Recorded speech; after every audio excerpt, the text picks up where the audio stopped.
Tuna uoto wa asili mwingi sana Tanzania. Tanzania ina uoto wa asili mwingi sana. Mwingi sana. Ukienda mfano kwenye vyanzo, milima kama milima ya Uruguru ina vyanzo vingi sana. Kuna pepa moja imefanywa na wanafunzi wa chuo kikuu cha SUA nafikiri. Kuna mtu mmoja alifanya dissertation yake, akawa ana analyze mimea dawa katika ukanda wa milima ya Uruguru. Peke yake.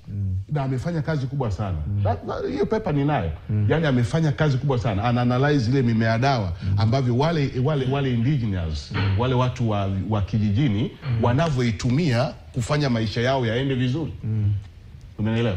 Kwa sababu asili kule ni kweli watu wanatumia vile. Ila ukija kwenye miji kama Dar es Salaam, miji mikubwa hii, unakuta mara nyingi watu wanaonekana hawapo kwenye hiyo asili sana kwa sababu ya kuiga umodern, lakini in reality tumetoka huko na tumeishi kwenye hizo asili. Lakini wengine wanasema kwa sababu ya